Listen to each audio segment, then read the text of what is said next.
Karena menurut Alkitab itu di sorga sana menggunakan kata eirene. Nanti baca di Wahyu, cari damai sejahtera, itu eirene, itu di sorga. Nah, siang hari ini atau jelang sore ya kita belajar tentang penipuan. Ya, atau mungkin yang lebih bagusnya ini kendali, ya, bukan penipuan ya, kendali AI dalam dunia teologi. Ini sedikit menyentuh teknologi, ya. Kan kita sudah tahu apa itu AI, ya. Artificial Intelligence. apa tadi ya? Intelligence, ya. Jadi kecerdasan buatan. Ya, semua sekarang ini bisa dimodifikasi, dibuat-buat, diduplikasi, dipalsukan. Ya. Terus sampai pada kecerdasan pun yang biasanya kita tunjuk otak kita, kepala kita, berpikirlah. Sekarang mesin ganti kita berpikir. Ya. Ya mungkin sedikit waktu lagi atau tidak lama lagi ya kita akan jadi jomosnya mesin. Itu akan terjadi peralihan. Ya. Contoh sekarang kan di berbagai perusahaan besar itu kan tenaga manusia diganti oleh tenaga mesin, ya kan? Pengurangan tenaga manusia, ya, para pekerja manusia ini sudah sangat memprihatinkan. Semuanya mesin. Ya. Lama-lama memang mesin yang kendalikan kita, ya. Semuanya robot, sampai di Cina sana kan sudah menciptakan robot perempuan yang dipesan oleh laki-laki jomblo yang super sibuk, yang tidak mikir mau menikah, ya mereka pesan itu, ya, perempuan palsu. Ini semuanya serba palsu kan, iman palsu, ajaran palsu, doktrin-doktrin palsu. Nah mungkin satu saat, ya, moga-moga saja kita sudah tidak ada orang sudah di Firdaus. Tetapi saya bisa bayangkan kalau masa tribulasi itu, masa yang sukar, yang luar biasa itu, manusia telah menjadi robotnya robot. Bisa tangkap ya? Sekarang kan kita masih menggunakan robot kan, buatan manusia.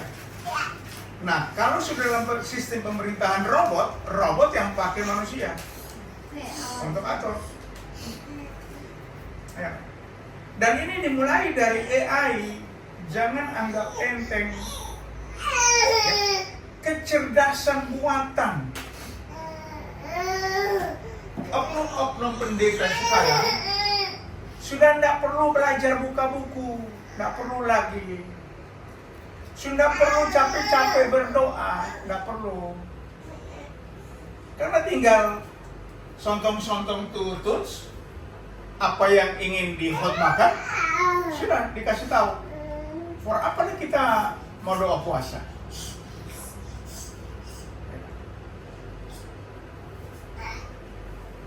Kemarin saya bahas ini ya di TikTok, kecerdasan buatan. Ada yang bersaksi ya, ada pastor Kristen yang bersaksi.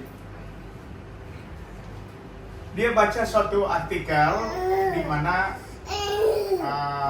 tulisan dari seorang pendeta katanya, waktu mereka kumpul-kumpul, mereka bilang, waduh, ini AI, ini program AI, softwarenya ini sangat membantu.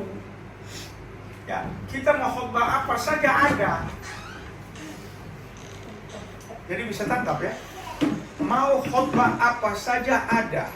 Mau cari topik apa saja ada. Tinggal tanya AI. Artinya kan kita tidak perlu tanya Tuhan lagi.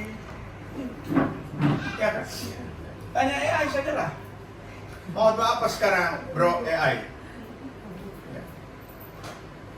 Tapi AI ini berjenis apa ya? Maskulin? Tidak.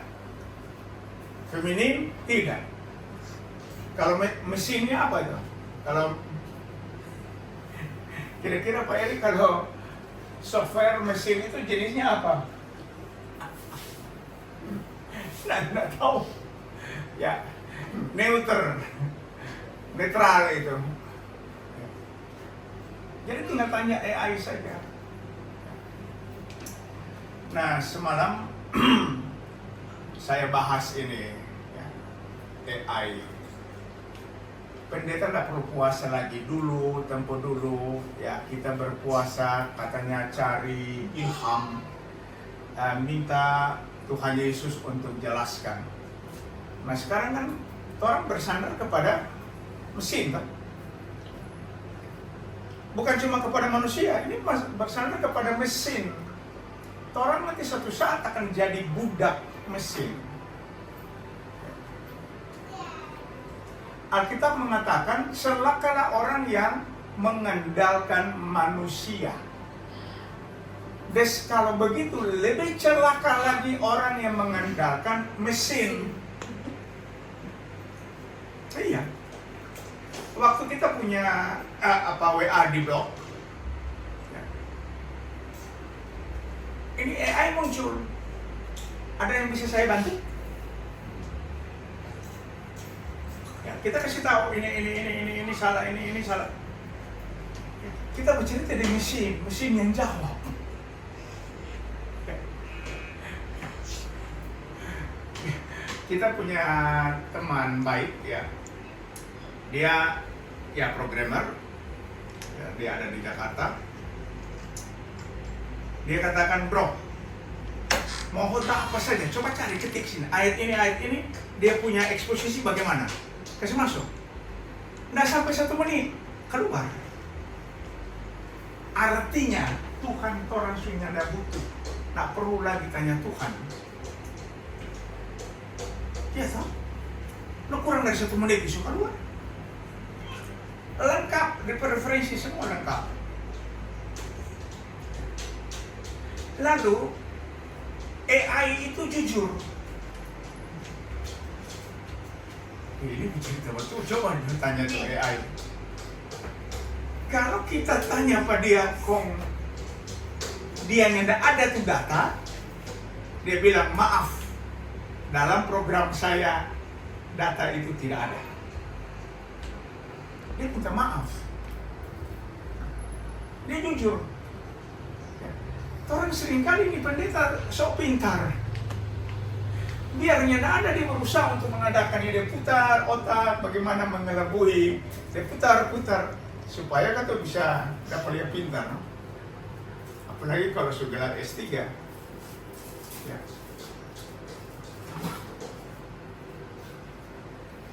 Nah ternyata AI ini cara kerjanya adalah sistem storage.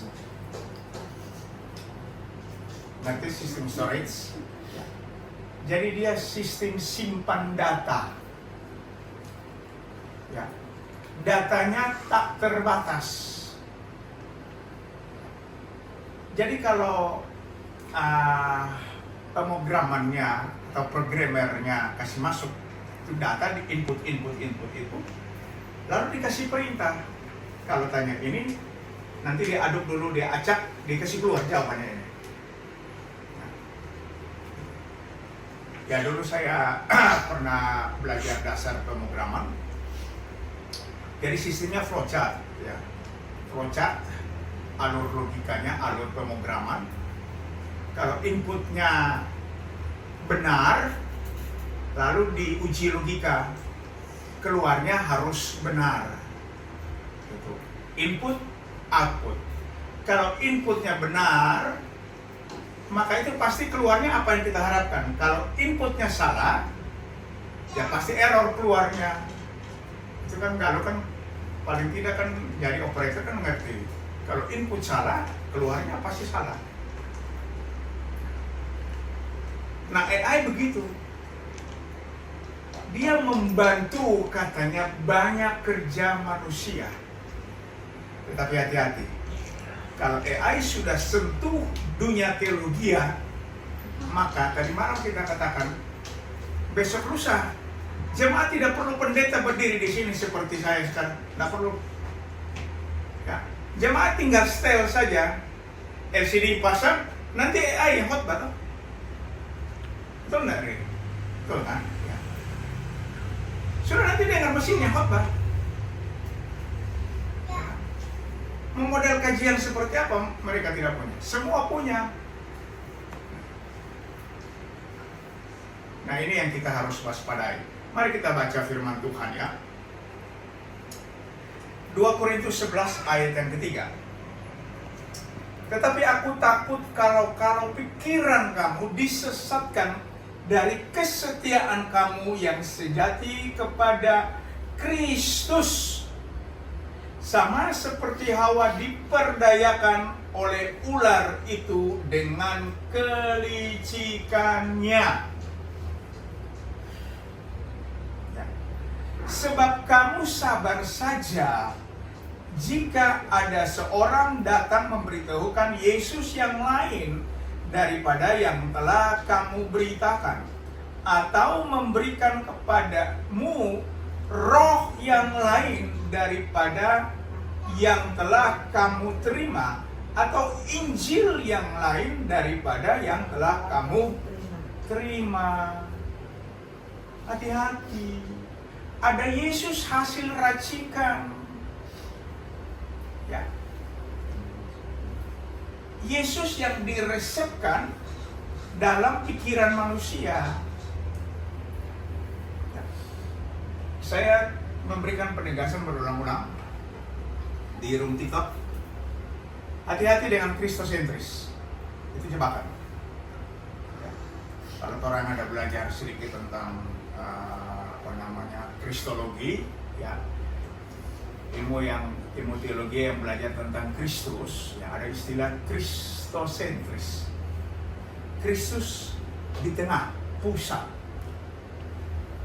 Alkitab tidak pernah mengatakan kristosentris, tidak pernah. Sama dengan Allah Trinitas, tidak pernah ada.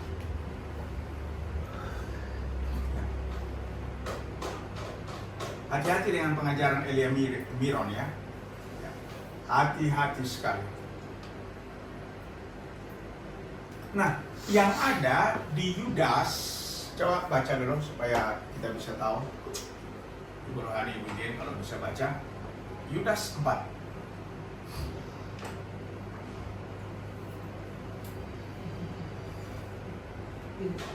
Yudas 4 ayat Yudas 1 ayat 4. Ya. Sebab ternyata ada orang tertentu yang telah masuk menyelusup di tengah-tengah kamu, yaitu orang-orang yang telah lama ditentukan untuk dihukum. Mereka adalah orang-orang yang fasik, yang menyalahgunakan kasih karunia Theos kita untuk melampiaskan hawa nafsu mereka, dan yang menyangkal satu-satunya penguasa dan Tuhan kita, Yesus Kristus. Satu-satunya penguasa. Nah, satu-satunya penguasa, satu-satunya itu bahasa Yunani yang monos. Jadi Kristomonos atau hanya Kristus. Di dalam 5 prinsip sola Protestan, Galuh tahu nggak itu 5 sola? Nggak tahu. Berarti bukan Protestan ya. Cuma gemin. Oh. Apa siapa itu yang bisa ingat itu 5 sola? Ini terang mesti kembali kepada prinsip sola, sola scriptura. Ya, kemudian sola fide, sola gratia, solus Kristus. Dengan Soli Deo Gloria. Gloria. Ingat ya. Jadi yang keempat itu kalau kita pakai urutan, itu adalah solus Kristus. Dalam bahasa Indonesianya adalah hanya Kristus. Kalau hanya Kristus jangan ditambah-tambah.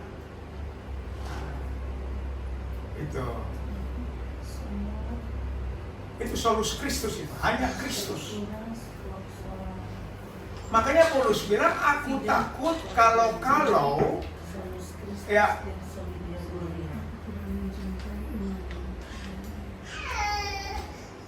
Mari kita lihat. Sebab kamu sabar saja jika ada seorang datang memberitakan Yesus yang lain, ya, yang kami beritakan. Tuhan Yesus kan pernah bilang, akan datang masanya orang akan mengatakan, akulah dia, ya. Akulah Kristus. Akan ada banyak orang yang mengatakan demikian. Ini di Cina kan sudah viral toh. Katanya Yesus sudah datang, tapi bentuknya perempuan. Iya.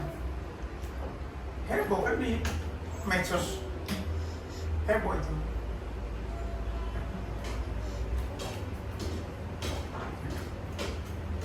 Jadi kita harus waspada. Ya, besok lusa ya moga-moga saja ya orang ini sudah tidak ada. Itu AI pegang peran. Itu pasti itu dia. Sebab Wahyu bilang, kalau baca Wahyu 13 ayat 14, coba tolong dibaca lah.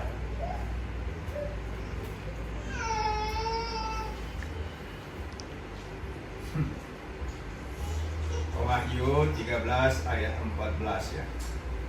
Coba. 13 ayat 14.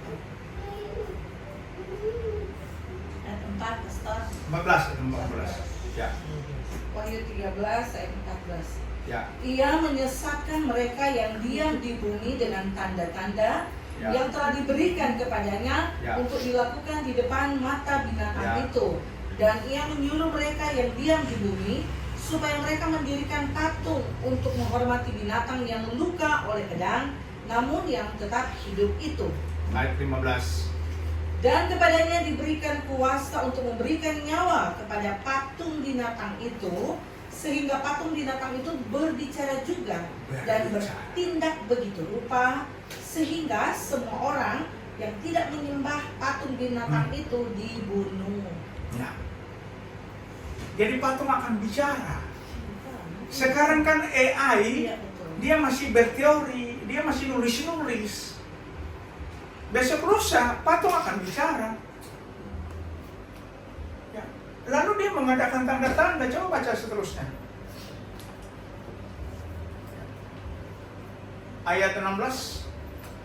Dan ia menyebabkan sehingga kepada semua orang, kecil atau besar, kaya atau miskin, merdeka atau hamba, diberi tanda pada tangan kanannya atau pada dahinya.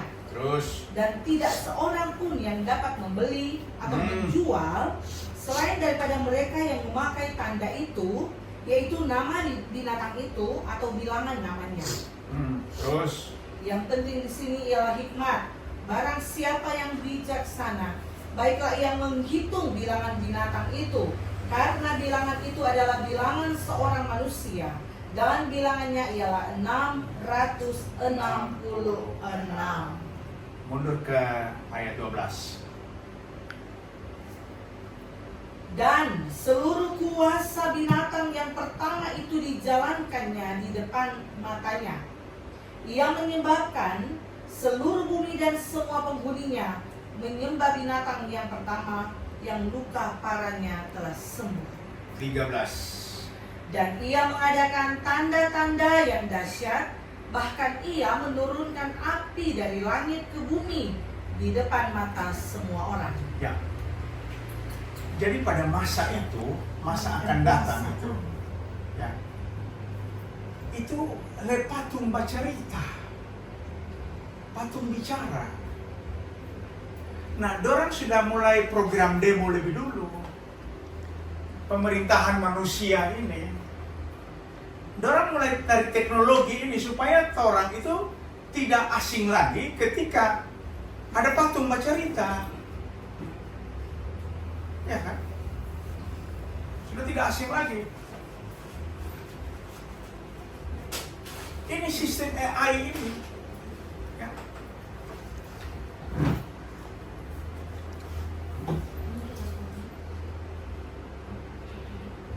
Terus kalau kita tidak benar-benar belajar firman Tuhan, ya orang akan tepar ini, ya. Ya. Kecerdasan buatan. Coba tolong perhatikan, dia punya apa namanya tuh, itu istilah yang populer tuh,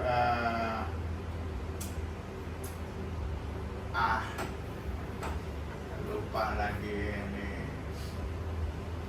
aduh susah. Jadi sekarang kan kita yang menciptakan mesin AI, ya. AI sekarang jadi apa namanya, pembantunya kita, tanya-tanya dia. Nah, nanti mungkin besok lusa dia akan tanya kita, mana tahu nggak ini, kita nggak tahu, Pak. Ya.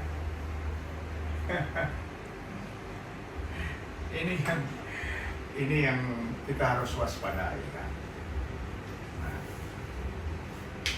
Jadi Paulus sudah memperingatkan kepada jemaat yang ada di Korintus, ya. Kamu diam saja, ya. Kamu sabar saja. Jika ada seorang yang datang memberitahukan Yesus yang lain, Yesus versi, sekarang kan ada muncul apa namanya tuh,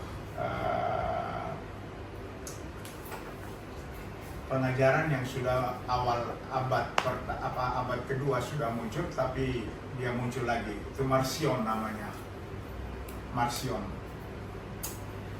Kemarin saya masuk dalam satu room diskusi, ya.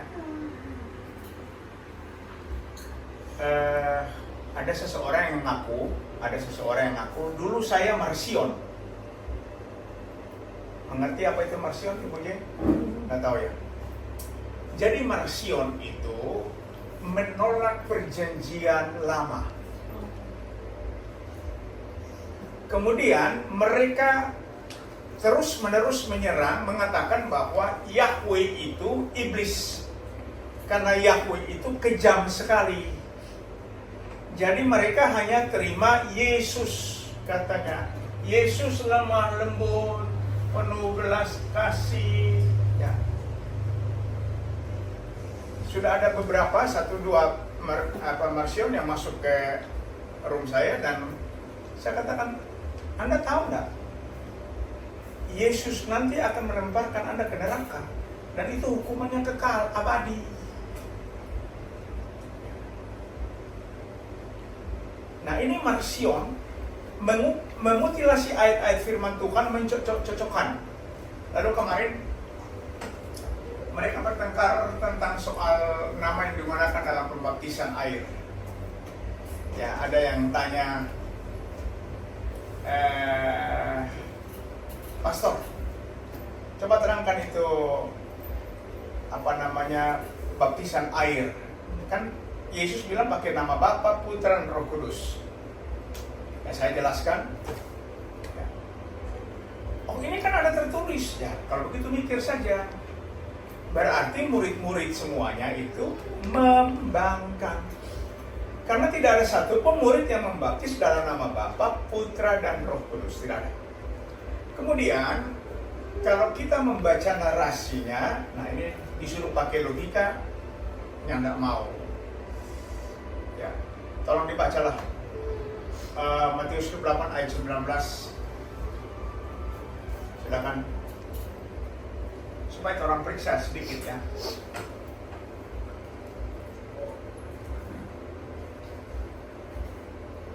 itu, Ya. pergilah, jadikanlah semua bangsa Muridku. dan baptislah mereka dalam nama Bapa dan Anak dan Roh Kudus. Ya.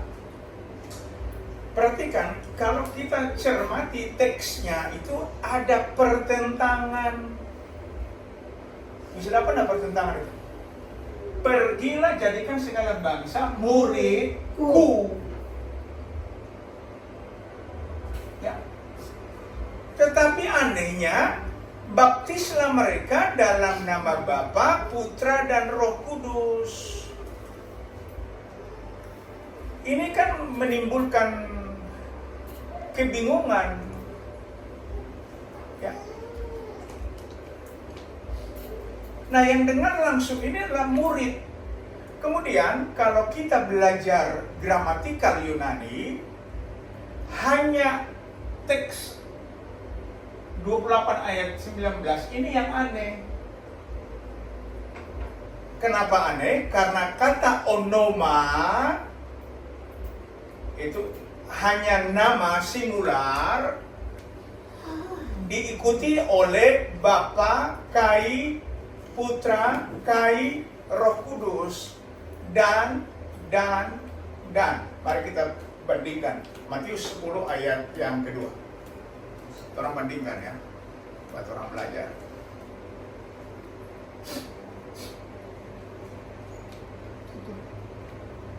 Matius 10 ayat 2.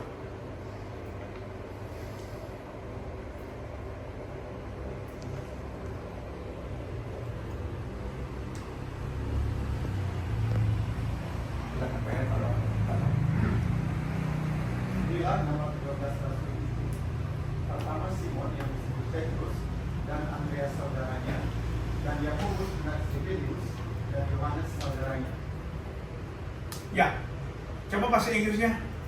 Ayo. Now the names of the 12 apostles. Now the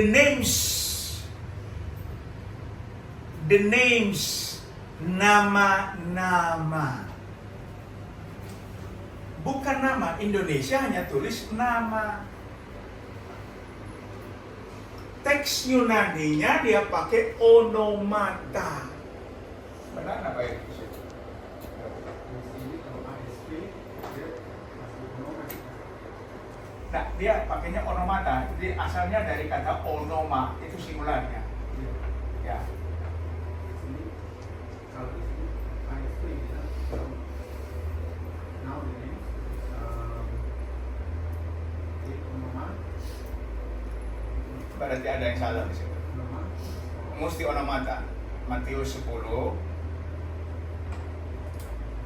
Karena dia pakai nama-nama, names. Gitu.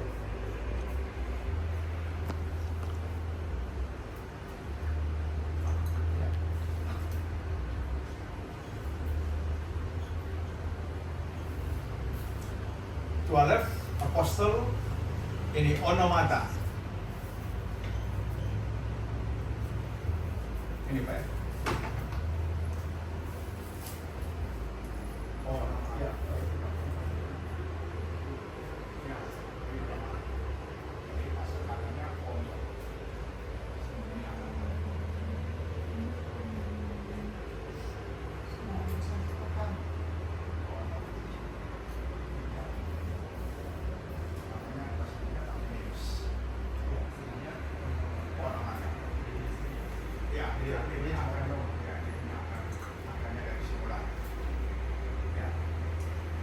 Jadi pakai onomata karena bahasa Inggrisnya names.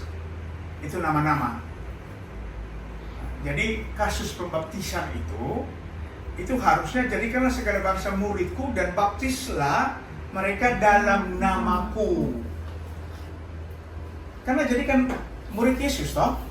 Maka baptis dalam nama Bapa, Putra, Roh Kudus itu kan makanya murid-murid pergi membaptis hanya dalam nama Yesus itu. Tapi mereka tidak berterima. Jadi mau jelaskan, mau tunjuk ayat kurang dan malaikat dari surga baru bisa orang mau terima. Dan ini special case satu-satunya. Ya. Kalau orang belajar gramatikal ya pasti tahu. Ini yang menjadi kekhawatiran Paulus. Ya. Aku takut kalau pikiran kamu disesatkan dari kesetiaan kamu yang sejati kepada Kristus. Ya. Kita disebut pengikut Kristus, bukan pengikut Trinitas. Ya. Usirlah setan-setan demi namaku, kata Yesus, bukan demi nama kami. Ya. Sembuhkanlah orang sakit demi namaku, kata Yesus. Jadi coba-coba kalau Bapak Ibu mau cari tahu, mau tes saja ke AI. Coba tanya AI, baptis di dalam nama siapakah? Itu AI muncul memang. Bapa, Putra, dan Roh Kudus, yaitu.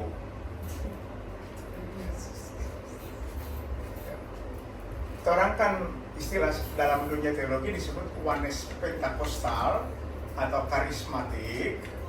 Itu mereka menafsir lalu nambah ayat. Nambah ayatnya begini. Aku membaptis kamu di dalam nama, bagaimana Ibu Jen? Aku membaptis kamu di dalam nama Bapa, Putra, dan Roh Kudus. Itu embel, yaitu. Betul toh? Ya. Dulu Om Mimpi, tapi baptis kita nyana pakai nama, untungnya nyana pakai ekor. Cuma Bapa, Putra, Roh Kudus. Ah ya, lu suruh baptis ulang, mau Jo? Oke. Ya. Nah, kalau yaitu kita sudah nambah ayat. Nambah ayat itu. Wahyu bilang janganlah engkau nambah perkataan. Di perjanjian lama bilang janganlah engkau menambah atau mengurangi. Nanti cari di rumah. Tidak boleh tambah, tidak boleh kurang. Masakan, jadi asli kalau orang pakai, itu tadi saya baru ingat ya, algoritma. Ya, algoritma itu ya seperti proses penalaran ya. Ya, menggunakan akal pikiran. Pertanyaannya begini ya, tolong baca Kisah Para Rasul. Tidak ada satu orang rasul atau murid pun yang membaptis petobat baru, percaya kepada Yesus dalam nama Bapa, Putra, dan Roh Kudus. Tidak pernah ada. Tidak pernah ada. Ingat, Sida-Sida dibaptis oleh siapa? Sida-Sida. Sri Kendake itu. Pegawainya Sri Kendake. Filipus itu. Dia membaptis dalam nama Tuhan Yesus. Kemudian, ya mungkin kalau urusan sejarah nanti Pak Erik bisa bantu. Yang hadir dalam konsili Nikea itu ada seorang yang disebut sebagai Bapa Sejarah Gereja. Siapa itu dia, Kang? Ada Bapa Sejarah Gereja, ini hilang, tenggelam.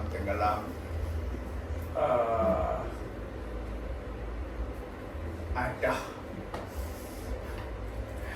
Jadi Bapa Sejarah Gereja ini mengatakan bahwa Matius 28 ayat 19 yang bunyinya pakai Bapa, Putra, Roh Kudus itu tidak pernah ada. Tidak pernah ada. Ya, lalu ditunjuk ayat, murid-murid membaptis tidak pernah gunakan Bapa, Putra, dan Roh Kudus. Gitu. Tidak pernah. Tetapi gereja, sekarang orang pakai istilah Tritunggal Maha Kudus. Ini yang disayangkan ya, sangat disayangkan. Dan nanti generasi kita mungkin ketiga atau nanti generasinya apa namanya, so Jenius ini ya, Samuel. Ya. Mereka yang nanti khotbah, dia dengar khotbahnya dari AI, mesinnya khotbah, lalu dibelokkanlah semuanya.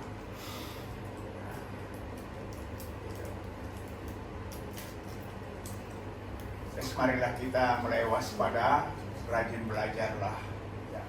Baca-bacalah. Ya.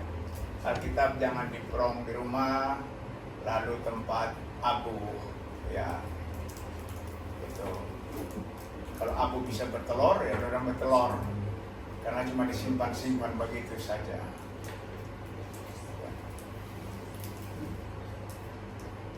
Ya, moga-moga kita bisa datang, karena ini ada kekhawatiran Paulus, ya, ada Kristus yang lain, Kristus yang dibagi-bagi, Kristus yang ditaruh di tengah, itu Kristus lain. Kita nyembah Kristus satu-satunya. Ya. Terus dari room TikTok, saya mulai memberikan dampak atau impact kepada para pendengar. Ya. Masuk sini saya tanya dulu, Anda aku Yesus Kristus satu-satunya? Kalau tidak, jangan naik. Sebab nanti saya kasih turun. Ya, memang mesti tegas begitu. Kebenaran mesti tegas. Jadi marilah kita perhatikan kebenaran, karena versi Kristus yang disampaikan ini sudah berbagai versi. Ya. Yesus sendiri mengatakan akan datang Mesias-Mesias palsu yang memakai namaku. Dan sekiranya mungkin mereka menyesatkan orang-orang pilihan juga. Nah, itu dia. Marilah kita tetap semangat belajar, ya, kalau bisa belajar bahasa asli lebih baik lagi ya. Kemarin ketika bertengkar, lalu ada opak-opak ya, dia lebih tua beberapa tahun dari saya, namanya Milnaf ya, mungkin kalau ketemu di TikTok ya,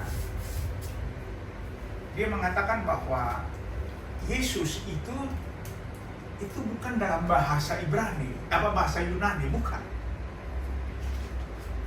Yesus itu kan orang Yahudi, jadi harusnya menggunakan nama Ibrani. Nama Ibrani adalah Yeshua Hamasyah, Yahweh Sang Penyelamat. Nah, kalau ada ikuti yang top viral di TikTok, itu Mikana, ya, Mikana. Dia berberupa seorang Yakob Sulistyo. Yakob Sulistyo pernah datang buat seminar di Manado 2013, 2014 ya. Dan dia mengatakan bahwa orang Kristen berhenti gunakan kata Allah. Yesus tidak boleh disebut dalam nama bahasa sehari-hari Yesus, tetapi harus pakai Yeshua Hamasyah. Sekarang Mikana telah menolak nama Yesus, harus pakai Yeshua Hamasyah. Makanya saya katakan Mikana telah berubah jadi antikris.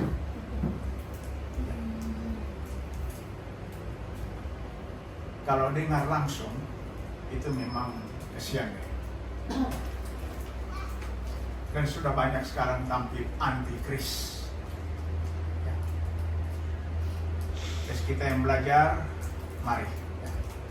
Kemarin itu saya terpaksa, karena ngomong ini opa terlalu panjang lebar, ngaku mutar-mutar. Jadi kita tanya opa, itu perjanjian baru, bukti otentik dalam bahasa Ibrani mana, tolong kasih keluar tahunnya, tahun berapa dalam bahasa Ibrani. Dan Dia bilang, oh ini ada di mana? Ya, akhirnya saya syuting lemari buku. Ya, kita buka tuh lemari buku dan kita kasih tunjuk. Kenapa dia punya teks Ibrani Yunani? Jadi kalau bicara pakai data, jangan marah. Lalu baru Opa bilang, oh iya kita nggak punya yang begitu. Ya, kalau dia nggak punya yang begitu, jangan marah. Ya, hati-hati ya tipuan ya. Terus banyak yang datang ngaku-ngaku Yesus sudah ditolak. Ya. Coba usir setan dalam nama Yeshua HaMashiach. Setan mau tampar kemana? Coba usir. Dalam nama Yeshua HaMashiach.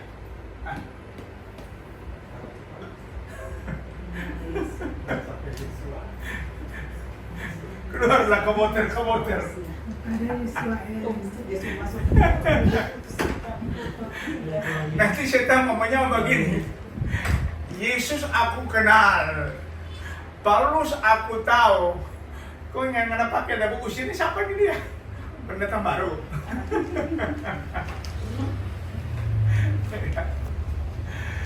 Oke, inilah kebenaran firman Tuhan yang dapat saya sampaikan.